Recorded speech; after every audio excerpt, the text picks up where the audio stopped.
There's been talk about a new record for ages now. Can you say anything about that? No. Nothing? No, we talk about it. We talk about all sorts of stuff.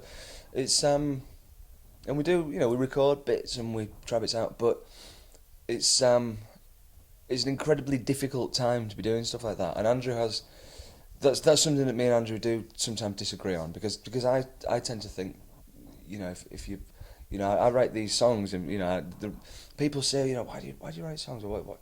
And it's like, because I can't not do. I get these little wiggly things in my head, and I have to write them down or put them on a to record them and stuff. And Andrew's take on it is that he it would cost us so much money to record a record to keep it up to the standard of previous albums and stuff that we'd have to have a record company involved. We couldn't do it off our own backs.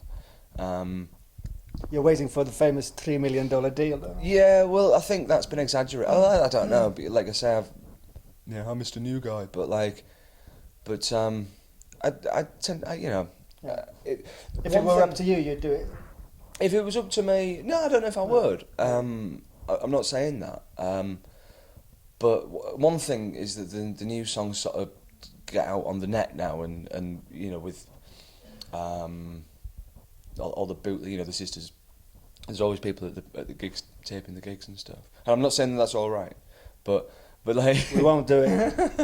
No, but there's always people taping the gigs, and they always get passed around on the net and stuff, and which I personally think's dead good, and it's and so the new songs kind of get out that way, and I think it'd be fun to do sort of big shiny versions, but and we might do one day. We've talked about it a lot, and like I say, we have recorded.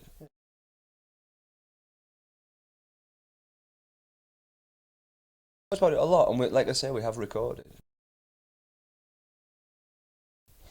and I'm sure we will again. I've got some ideas of some things that I want to do. It's going to be like with Guns N' Roses' Chinese Democracy. It's just going to be announced forever and never get out. Well, we've never got as the far as announcing expectations it. are sky high, and you can't but fail. And well, we better make it really, really good then. Yeah. But it's I mean, Andrew, historically, there's never been anything announced as in, here's a release date, here's a title, here's a cover, or anything like that. Yeah. It's always, it's been hinted at, and he's done stuff, before I joined, they recorded stuff, but to get it to see the light of days, because then, and it's awful, and record companies, and not all of them, but record companies are, and I know this is one of those things that bands always say, bands always slag off record companies and journalists, I'm sorry, but... Oh, I know they do. But the thing is, like, I've met so many journalists and record companies now that, like, 90% of them are a waste of time and actually bad people. They're leeching off. Hello. They're leeching off other people without any discernible talent of their own. I know, like I said, it's not all of them. But they're the ones with the money, then. Usually, right? Sometimes, yeah. And so to enter into a working agreement with people like that, it just strikes me as, ethically wrong. Why? I don't know. I've got an idea for you then. You should make a fan contribution kind of thing. Make fans contribute a certain amount of their choosing, and then use that money to make the best record you ever. Yeah, I mean, there's. Keep everything in your own. I've talked to a lot of people about it, and I've thought about it a lot, and we've talked about a lot of ideas and stuff. My personal take on that, although it works great for some bands, and I think it's a great thing. I don't know. I can't help but think it's taking the piss a bit to sort of go, hey, buy our record when they've not even heard it. I'm sure there's about 3 million people who do it anyway. Well, 3 million. Maybe more. Probably more. Well, if those 3 million people want to all give me a tenner, then here's the bank account. Then yeah, that'd be nice. but no, I think it's a really good idea in principle, but working it, I think, is very difficult. Probably, yeah.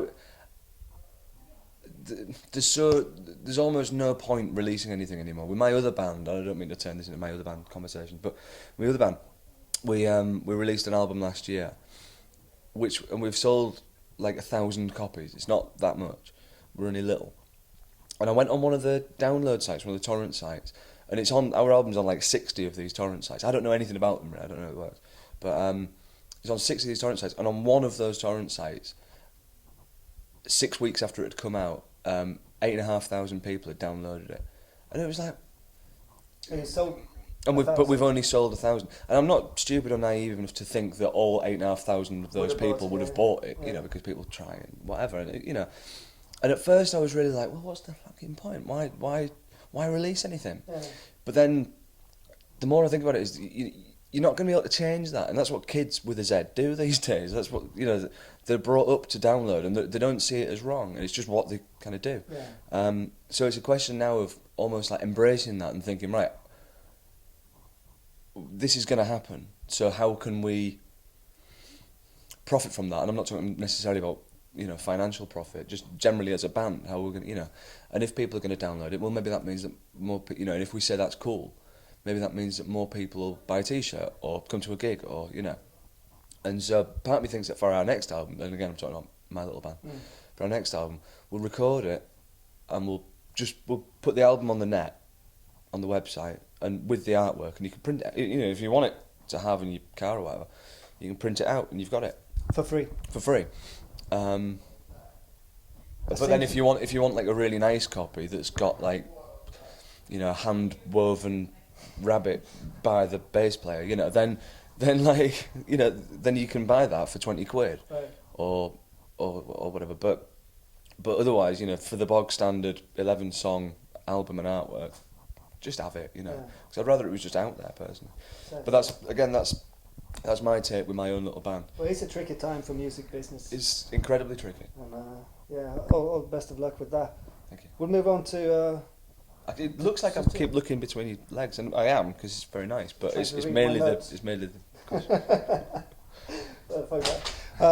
You're going to Russia next, right? Yeah. You've been there before? Yeah, we did Moscow in at the end of 2006, which was amazing, and we're doing St. Petersburg and Moscow this time. Yeah, I can't wait. But I'll go anywhere, If someone... we're doing it. Yeah, we're doing a gig in Beirut next month. Yeah, a month after. Lebanon. And Lebanon tour. Wow, coming your way. But I just, when I was a kid, I saw all these. I used to go and see bands. I still do. Go and see bands all the time, and I just think, wow, I bet that's cool.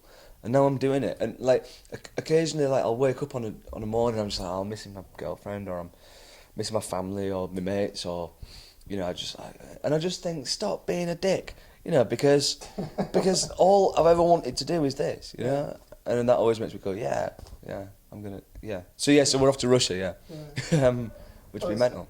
Probably, yeah. Apart from that, what does the future look like for the Sisters of Mercy? You never know. It's one of those things that one thing that I learned, and I'll let you into a little secret here. One thing that I learned about Andrew is you should never ever second guess him, because if you always think, oh, he's going to do this, or he's not going to want to do that, then a lot of the time he'll surprise you, and it'll be, it's always it's never boring, put it that way, and so yeah, but there'll sure as fuck be more gigs and more some more festivals hopefully, because we like doing festivals a lot. Because the big crowds and the food's really good, and we're talking about the future, about doing some more gigs, and just keep on keeping on, because if you don't, someone else will. Yeah. Cool. Well, we got the sign, so it's time to say goodbye. Any last words? No. You see, at this point, it's always good to have some kind of a witty thing to say. Yeah. But yesterday was Ben's birthday, and we got really drunk, and so my brain isn't really working. Well, you look really good anyway. Sorry? You look really good anyway. This old thing. All right, we're Chris from Sisters of Mercy. We're signing out. Ciao. Thank you very much.